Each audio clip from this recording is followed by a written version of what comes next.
Have you ever wanted more pleasure in your life? Oh, you're in the right space for the final month of the series. My name is Rachel. I've been intimacy coaching for 11 years, and every month we've been doing a different series talking about ways to incorporate pleasure into everyday life for yourself, but also a partnered relationship if you're in one of those.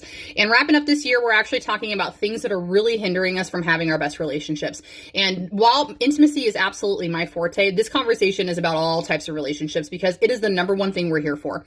We are not here to go to the moon. We are not here to invent the coolest new phone. Like, those things are dope and they've made our experiences really cool, but that's not what we're here for. We're here for feeling and emotion in relationships. All right. That's like the core of majority of our human experiences. So the thing I want to talk about today that's holding us back is fear.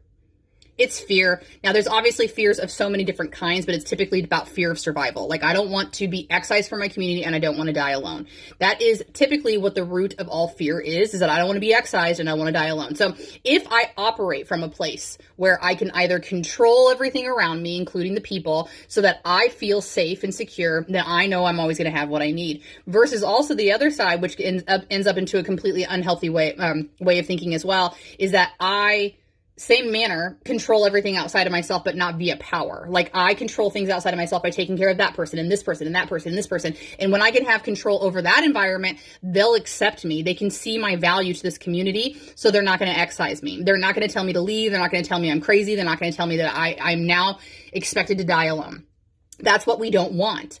So when we can stand in a radical acceptance of understanding that fear is driving factor for many, many humans, it's nothing to be embarrassed about. Like, it's what's kept us alive as a species. We needed to be fearful of the rustling in the bushes. We needed to be fearful of fire that we didn't understand. We needed to be fearful of all of these things that we couldn't really see the big picture. And we still do that today, right? But there's less things to be afraid of.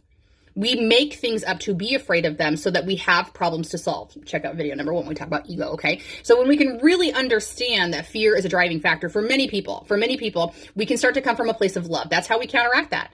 When we come from a place of love, then we are less fearful. Because if I'm operating from my true authenticity, not only will the true people who love me, support me, want me in their life, see that and support that, I don't have to put on a show. I don't have to try to please you, and I don't have to try to fix that, because I'm living in this moment where I feel good. I'm not fearful, I guess is what I was trying to say. Okay, so thanks so much for listening. I hope this was helpful, and I'll be back tomorrow. Thanks for being here.